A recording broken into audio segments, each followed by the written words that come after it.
नमस्कार। आज हम लोग जानेंगे MS वर्ड प्रोग्राम के अंतर्गत रेफरेंस मेनू या रेफरेंस टैब के बारे में। इसके अंतर्गत जो भी काम होते हैं, कौन से ऑप्शन से क्या काम किए जाते हैं, कैसे किए जाते हैं, यह सब सारे चीज़ हम लोग जानेंगे रेफरेंस मेनू के अंतर्गत। रेफरेंस मेनू में मुख्य रूप से कहा जाए तो इसमें होता है कि आप यहाँ पे जा कर के पहले से क्रिएट करके नोट्स के रूप में एक तैयार कर सकते हैं और उसी नोट्स को बारी बारी से यूज हम करते रहते हैं। तो इसके लिए हम लोग यूज करते हैं रेफरेंस टैब का। जैसे मान लीजिए कि आप किसी भी तरह से पर्पस से आपको फॉर्मेट तैयार करना है और बारी बारी से उसी फॉर्मेट को यूज करना है, तो ऐसा मैटर के लिए यूज करते हैं हम लोग रेफरेंस मेनू। तो चलते हैं क्लास में और जानते हैं रेफरेंस मेनू के बारे में।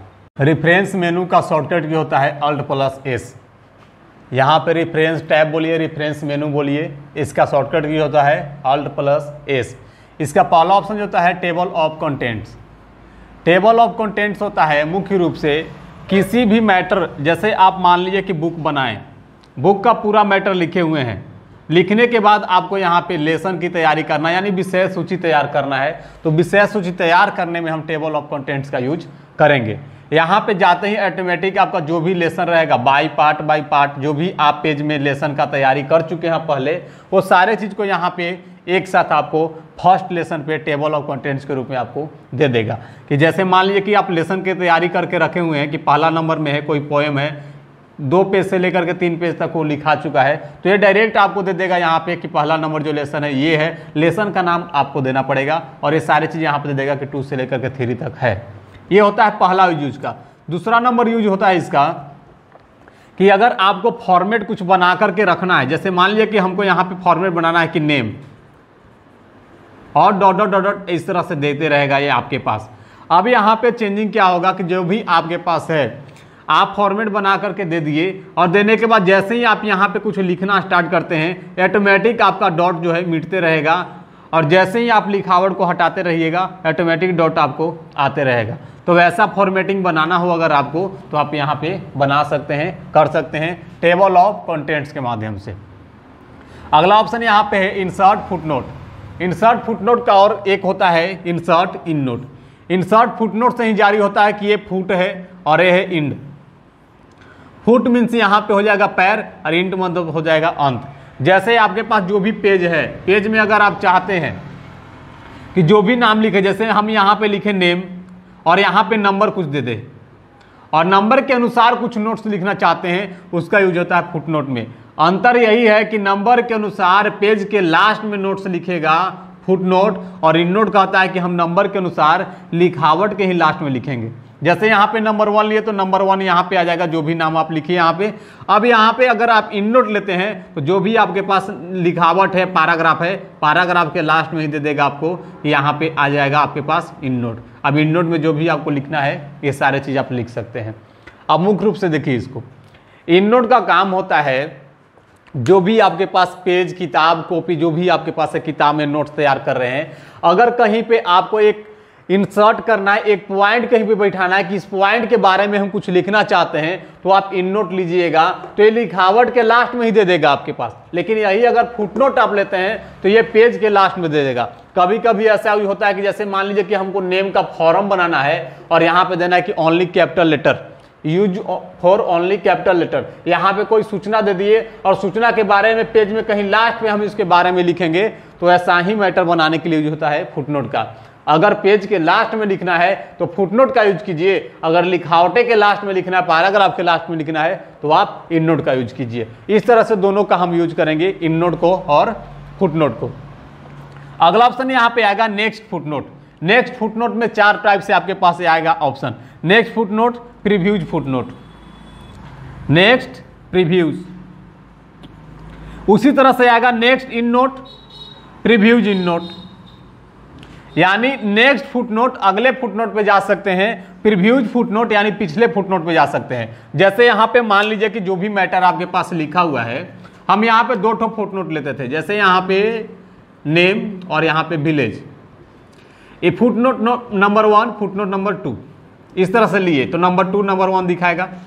अब हमको नंबर 2 पे हैं भैया, हमको जाना है नंबर 1 पे, तो यहाँ पे जाने के लिए पीछे जाना पड़ेगा, यानी प्रीव्यूज करना पड़ेगा, यानी प्रीव्यूज फुटनोट पे जाएंगे तो पीछे जाएंगे, और अगर नंबर 1 पे जाना है 2 पे तो नेक्स्ट फुटनोट करेंगे तो आगे आएंगे। उसी तरह से अगर आप इन नोट लेकर के बैठे हुए हैं और अगर इन नोट में नेक्स्ट पे जाना है तो नेक्स्ट इन नोट, और पीछे जाना है तो प्रीव्यूज इन नोट, इस तरह से हम पिछले पे जा सकते हैं और इसको से अगले पा सकते हैं, जो भी आपके द्वारा नोट्स लिया गया से। अगला ऑप्शन यहाँ पे कहता है शो नोट्स, कि जो भी आप नोट्स लिए हैं, आपका फुटनोट हो या इन नोट हो, जो भी नोट्स लिए हैं उसको देखना चाहते हैं, आपको यहाँ पे डायरेक्ट दिखा देगा। देखने के लिए यहाँ पे जाइएगा तो आपके पास पूछेगा, अगर आप फुटनोट और इन नोट दोनों लेकर के बैठे हुए हैं तब आपको यहाँ पे वो पूछेगा कि फुटनोट देखना चाहते हैं कि इन नोट देखना चाहते हैं। अब वहाँ पे ऑप्शन दीजिएगा फुटनोट का या इन नोट का, वहाँ पे आपको चुनना होगा। फुटनोट पूछेगा, वो फुटनोट जैसे आप चुन लिए तो ये फुटनोट को ही दिखाएगा, इन नोट को चुने तो इन नोट को ही दिखाएगा। तो इस तरह से हम लोग काम करेंगे, insert footnote, insert in note, next और शो नेट। इस तरह से सारे चीज एक ही कैटेगरी के अंदर आएंगे आपके पास फुटनोट के अंदर ही। अगला ऑप्शन यहाँ पे इंसर्ट सिटेशन। इंसर्ट सिटेशन के अंदर हम लोग काम करते हैं, किसी भी तरह से टाइप को चुन करके एक सोर्स चुनना पड़ता है कि किस तरह से आप मैटर को यहाँ पे बनाना चाहते हैं। जैसे मान लीजिए कि हम बनाना चाहते हैं यहाँ पे बुक से रिलेटेड, बहुत सारे ऑप्शन दे देगा, वहाँ पे जाइएगा, जाने के बाद ऐड पे जाना होगा, जाने के बाद आपको लेना होगा यहाँ पे टाइप ऑफ सोर्स का एक पॉइंट देता है, उसमें जाकर के आपको चुनना पड़ेगा किस मैटर से जुड़ा हुआ आप यहाँ पे सिटेशन तैयार करना चाहते हैं, यानी वाकया बनाना चाहते हैं। वहाँ पे चुनने के बाद उससे जुड़ा हुआ जो भी है आपके पास वहाँ पे क्वेश्चन पूछेगा, उसको फिल करना होगा, भर लेने के बाद वहाँ से ओके करके सेव कर देना होगा। जैसे ही सेव कर दीजिएगा आपका इंसर्ट सिटेशन वहाँ पे मैटर तैयार हो जाएगा। और जैसे ही इस इंसर्ट सिटेशन का मैटर तैयार होता है उसके बाद आपको 3 प्रोग्राम और यहाँ पे 3 ऑप्शन का काम करना पड़ता है। पहला नंबर मैनेज सोर्स का, दूसरा स्टाइल का, तीसरा बिब्लियोग्राफी का। जो भी तीनों ऑप्शन है इन्हीं से रिलेटेड है आपका। पहला नंबर यहाँ पे इंसर्ट सिटेशन को क्रिएट करना होगा किसी भी तरह से, यहाँ पे अलग अलग टाइप से देगा, बुक देगा, रिपोर्ट, फिल्म, केस इत्यादि तरह से यहाँ पे आपके पास ऑप्शन देगा, जो भी चुनिएगा चुन के बना लीजिएगा। बनाने के बाद मैनेज सोर्स में आइएगा। मैनेज सोर्स कहेगा आपके 2 पॉइंट में, एक कहेगा करेंट लिस्ट के रूप में और एक बोलेगा मास्टर लिस्ट के रूप में। जो अभी आप इंसर्ट सिटेशन में जाकर के फॉर्मेट को एंट्री किए हैं वो सारे चीज रहेंगे करेंट लिस्ट में, और जो भी शुरू से लेकर अभी तक यानी एमएस वर्ड के अंतर्गत जो भी काम किया गया है इंसर्ट सिटेशन के लेकर आपके सिस्टम में, वो सारे चीज शुरू से लेकर अभी तक सारे चीज रहेंगे मास्टर लिस्ट में। तो जो भी ऑप्शन रहेगा आपके पास इसमें करेंट लिस्ट में आपका उपलब्ध होना चाहिए। करेंट लिस्ट में उपलब्ध रहेगा वही मैटर से आप आगे का काम करेंगे। अब देखिए जो भी करेंट लिस्ट में रहेगा आपका फॉर्मेट जो भी बनाए, जैसे मान लीजिए कि बुक का बनाए हम, बुक का बनाने के बाद यहाँ पे हम चलते हैं अगला ऑप्शन पे। बिब्लियोग्राफी कहता है कि जो भी आपका किया हुआ काम है वर्क सीटेड जो भी किया हुआ काम है वो सारे चीज को वर्क सीटेड के रूप में हम पेज पर ला करके आपको दे देंगे। यानी बुक से जुड़ा हुआ जो भी आप एंट्री किए हैं, जो भी यहाँ पे शब्द को एंट्री किए हैं, बनाए हैं मैटर को, वो सारे चीज को ये बिब्लियोग्राफी ला करके आपको पेज पर दे देगा। तो यानी यहाँ से आप क्रिएट कीजिएगा, यहाँ से मैनेज कीजिएगा और यहाँ से पेज पर आप लाइएगा। जो आप लाएं उसको आप यहाँ से स्टाइल बदल सकते हैं। जो भी आपके पास यहाँ पे बिब्लियोग्राफी को आप लाएं, इसका फॉर्मेट को लाएं आप, उसकी स्टाइल अगर बदलना है तो यहाँ पे स्टाइल आप बदल सकते हैं। अगला ऑप्शन आ जाता है यहाँ पे इंसर्ट कैप्शन। इंसर्ट कैप्शन कहता है कि हम यहाँ पे कैप्शन तैयार करने में काम करेंगे। अब कैप्शन क्या होता है? कैप्शन होता है कि जैसे मान लीजिए कि इससे पहले कुछ हम लोग काम करते थे कि जो भी है लाइन का नंबर अलर्ट करना, जैसे बुलेट एंड नंबरिंग ये सब अलर्ट करना। तो यहाँ पे क्या करते थे, फायदा ये होता था कि जैसे हम यहाँ पे नंबरिंग ले लिए तो नंबर 1 कुछ लिखे और इंटर बटन दबाएं तो अपने आप यहाँ पे नंबर 2 ऑटोमेटिक दे देता था। अब यहाँ पे कैप्शन कहता है कि यहाँ पे नंबर के अनुसार ही नहीं, कुछ लगा भी सकते हैं। जैसे मान लीजिए कि रोल लगाना है तो यहाँ पे हम यहाँ पे न्यू लेवल पे जाकर के न्यू लेवल पे वहाँ पे काम करेंगे, रोल क्रिएट करेंगे और रोल लिखने के बाद वहाँ पे सिटेशन में आपके पास बॉक्स में दे देगा तो रोल 1 ऑटोमेटिक दे देगा। अब आपको केवल नाम लिखना होगा। तो जैसे यहाँ पे मान लीजिए कि राहुल लिखे, आप रोल नंबर 1 राहुल लिखे और इंटरवेंशन बटन जैसे ही दबाइएगा, ओके कीजिएगा, आपको पेज पर लिख देगा रोल नंबर 1 राहुल कुमार। इसी तरह से फिर जाइएगा कैप्शन पे, फिर जाइएगा तो ऑटोमेटिक वहां पे लिखा हुआ रहेगा रोल नंबर 2। अब आपको लिखना होगा कि क्या लिखना चाहते हैं। अब यहाँ पे जिसे लिख दिए हम रणधीर कुमार लिख दिए। रणधीर कुमार लिखने के बाद ओके किए तो पेज पर आ जाएगा आपके पास रोल नंबर 2 रणधीर कुमार। फिर वहां पे जाइएगा तो फिर देखिएगा आप कि रोल नंबर 3 ऑटोमेटिक वहां पे लिखा हुआ है। तो इस तरह से अगर किसी भी नंबर के अनुसार कुछ आपको नोट्स के रूप में यानी कुछ टाइटल के रूप में बनाना हो तो आप यहां से इंसर्ट कैप्शन को आसानी से यूज कर सकते हैं, जो MS वर्ड के अंतर्गत आएगा। अगला ऑप्शन है मार्क एंट्री, और इसी से जुड़ा हुआ है एक ऑप्शन है मार्क सिटेशन। मार्क एंट्री का काम होता है, इसका एक फॉर्मेट होता है।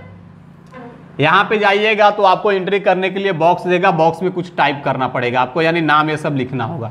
जो भी आप लिखिएगा और लिखने के बाद ओके कीजिएगा तो लिखावट का जो आपका लिखावट है उसको अपना फॉर्मेट में, मार्क एंट्री का एक अपना फॉर्मेट होता है, उस फॉर्मेट में बना करके आपके लिखावट को दे देगा, जो होता है मार्क एंट्री के रूप में। और उसी तरह से same to same mark citation भी करता है कि हमारे पास भी कुछ लिखावट है, यानी आप जाइए वहां पे टाइप कीजिए, लिखिए, लिखने के बाद उसको इंसर्ट कीजिए। तो ये कहेगा कि हम जो है मार्क एंट्री के फॉर्मेट में उस लिखावट को लाएं, और ये कहेगा कि हम मार्क सिटेशन के रूप में। तो ये हो गया आपके मार्क एंट्री और ये हो गया मार्क सिटेशन। यानी यहाँ पे जाइए, लिखिए और पेज पर लाइए, यहाँ पे भी जाइए, लिखिए और पेज पर लाइए। इससे अतिरिक्त कुछ कुछ ऐसे ऑप्शन आएंगे जहां पे आएगा आपके पास अपडेट, जैसे टेबल ऑफ कंटेंट्स में अपडेट आएगा, अपडेट आपका यहां पे भी आएगा, अपडेट यहां पे भी आएगा, अपडेट यहां पे भी आएगा। रेफरेंस मेनू के अंदर जो भी अपडेट का ऑप्शन आएगा, ये कहता है कि हमको सिस्टम से कनेक्ट कीजिए और कनेक्ट करने के बाद अपडेट कीजिए, यानी यहाँ से तरोताज़ा कर सकते हैं इसको कि जो भी आपके पास है। मान लीजिए कि हमको यहाँ पे टेबल ऑफ कंटेंट्स में गए, 3-4 ठो हमको अच्छा लगा, बाकी और है ही नहीं, तो यहाँ से हम अपडेट कर सकते हैं। अपडेट करने के उपरांत आपका जो भी है टेबल ऑफ कंटेंट्स का अलग अलग फॉर्मेट मिल जाएगा। उसी तरह से यहाँ पे भी मिलेगा आपको, मार्क एंट्री पे भी मिलेगा, मार्क सिटेशन पे मिलेगा, इंसर्ट कैप्शन पे मिलेगा। ये सारे जगह जहाँ जहाँ आपको अपडेट का ऑप्शन आएगा, अपडेट टेबल, अपडेट, वहाँ से आप अपडेट कर सकते हैं। जनरली होता है कि आपका सिस्टम ऑफलाइन में काम कर रहे हैं अगर आप, तो वहाँ पे अपडेट पे क्लिक नहीं कर सकते हैं आप, वहाँ पे हाइड रहता है, लेकिन ऑप्शन आपको दिखा देगा कि अपडेट का काम होता है। आई होप यू कि वीडियो आपको अच्छा लगा होगा। रेफरेंस मेनू में कैसे काम करते हैं ये सारी चीज़ क्लियर हो चुका होगा। तो शेयर करें, सब्सक्राइब करें। जय हिंद।